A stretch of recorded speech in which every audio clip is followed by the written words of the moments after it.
Good morning, Thriftism viewers. For anyone who knows me, you'll know that I am a tea drinker. I have not found a coffee that I can handle that's even remotely tasty in the US. I know that might offend a lot of people, but I'm just not a coffee person. And you might call me a coffee snob, but I found that when we're in almost any other country, I like the coffee to the point of being like a 3 to 5 cup a day kind of coffee person. So today we are going to try to recreate that at home. At work, I got to pick a gift for a service award, and I decided to get the espresso / cappuccino maker. So we're going to give that a go today and see if it makes true to form espresso and cappuccino, or if my coffee drinking will be relegated to vacation only. All right, we're on our journey here for a good espresso or good coffee, and we're just kind of getting used to the machine, but we've got our steam setting here for our frothing milk, off switch. This is the preheat. You're supposed to have this on for about 15 minutes before you start brewing, and then when you actually want to start brewing or letting hot water through, you'll turn it all the way over. Then the little green light here lets us know that things are all warmed up and ready. We filled it with good water from our fridge filter, because good coffee is going to be good beans and good water. We are kind of cheaping out on our coffee, not necessarily that Cafe Bustelo is cheap, it's just it's already pre-ground. So that's other things we're going to have to invest in if we can figure out taking a nice fresh bag of coffee like this that we've just opened and seeing how that tastes. But you know, really you should have probably a coffee grinder over here and whole beans, and that way you're doing everything right at the point of making coffee for the freshest possible flavor and taste. We've got a couple of different instruments here. As you can see, we're well prepared for espresso with our normal coffee cups that don't fit in our machine.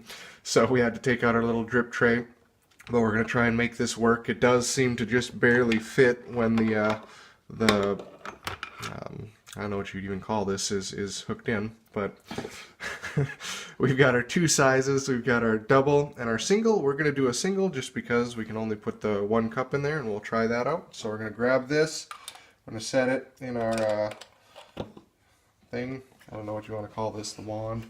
I have to read the owner's instruction again. But we're going to grab a little bit of coffee here. We're going to set that in there. It's a little bit of a heaping spoonful, but that's alright because I'll spill some. Once we got there, I'm going to tamp that a little bit. And then we've got our nice little foot ped here, which this is where we'll pack the grounds in. So make sure we get a nice good pack there. And then I'm just going to take my finger and run off this loose stuff. Not really sure if we're supposed to do that or not. Yes. Now we'll take it and we'll get this part started. Make sure you get the handle good and locked in. Put our cup back, and then we'll start the magic here.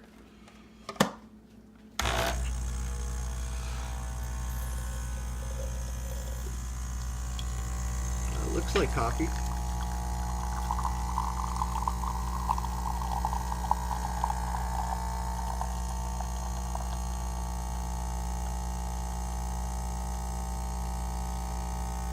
And this does not, as far as we're aware, shut off on its own.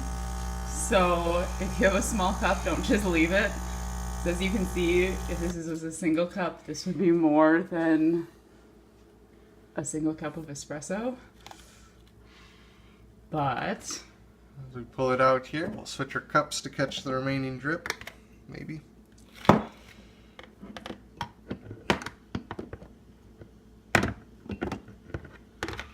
Got our fairly nice color. A little bit frothier, so we could probably pack the beans a little bit better, I think, when I was talking about a couple of the indicators on the top there. But it so far looks like a really good cup of coffee. We'll try out our steam frother next, and we'll share you the results. All right, so now we're going to try frothing a little bit of milk. Got your setting here switched over to the steam. Got your steam knob on top. That's going to be for more or less. And then as you first get the machine, usually this is closed. you'll just want to make sure that you've got this open. This is just a protective cover for the steam. This is what's submerged in the milk. Helps distribute the steam a little bit. And ours is pretty well near the top, so I'm going to get a little bit further down, let a little bit more out. I'll have to let you guys know what seems to work better or not over time. We'll start here. Cold skim milk. And then what we're doing with that is just keep in mind that milk will expand 2 to 3 times, so you'll just kind of keep an eye on it so you don't overflow the cup. But start with this.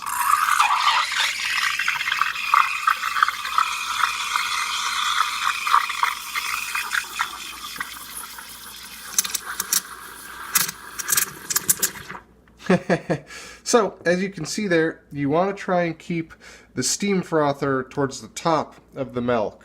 And the little tiny bit of froth I generated there was mainly from the very end of that. And we'll have to go grab another glass here, because as I was tipping it to get underneath, we kind of ran into, we were starting to overfill. But we got about double the volume, a little bit of froth on top there. Just make sure you're keeping the steam head, the liquid, right up against that bottom level. So we'll combine these two and we'll share with you our latte. Okay, it's the moment of truth. We're both trying cappuccinos because we want to try the milk frother, so cheers. Cheers.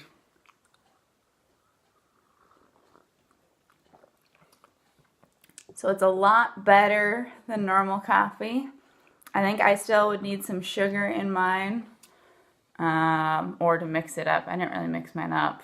Still, well, you can't see it from there, but so if you're watching the video, this did turn out very good. However, keep in mind espresso is supposed to be brewed shortly, so more than likely that first run we did there, we overbrewed our coffee. We're getting a little bit of that burnt undertone. The trick is you want to make sure you're shutting the machine off right as the coffee changes color. You'll see in the stream of water will start to change color. And we've got a second one right here that's a little bit richer. Hopefully we don't get that little bit of burnt. I mean, don't get me wrong, still a very good cup of coffee. However, you can tell it's not quite done right yet. And for me, it's drinkable, but I'm going to add a little bit of sugar to this one, and then I think we're actually going to try and get whole beans and grind those, and I think that'll get me like that final step to really enjoying it and being able to drink it. So we know what we'll be bringing back from our Italy trip. Thanks. Come join us again when we try out other things and see how to better do our thrifty lifestyle. So, turns out I give pretty bad advice on the first time around. And you actually typically want to have your frother here, at least when we're doing milk, cranked all the way up to the top. What we were finding is as you opened it more, it let more water in and less steam. So we weren't getting this nice foam on top here, and it was just more like watered down milk. Also, with the run time, when I was telling you run it for about maybe 15 or 20 seconds, you'll see the color change. That makes a really strong cup of coffee. So it's probably more true to the origins of espresso. But for us, we'd probably let it run a little bit longer, maybe another 3 or 4 seconds to help, instead of getting that just, punch you in the face direct coffee hit. It's a little bit smoother, a little bit more drinkable. So. Also, if I can get myself in here, can't switch the camera around, way better when we have properly frothed the milk. I really enjoy it now, and I added like a teaspoon of sugar, and it's like perfect. So I do really like this machine. I'm going to turn it back around here. Hopefully it wasn't too bad. It is a little bit tricky to get started with. The directions aren't super helpful. In the ones that they send, they don't tell you anything about time or anything, as you can tell when we were using it. But if you're like me and have trouble finding coffee that you like to drink, but maybe have tried some in other places and really like it, I would definitely recommend this. And this is a lot more affordable option than some of the other cappuccino makers out there. It's not as fancy, one of the big ones that you see like in movies that people joke about that takes up the whole counter. That probably makes even better coffee, but this one I think runs around $100. Again, we got it free, but definitely worth trying out if you like a good cup of coffee. Thanks.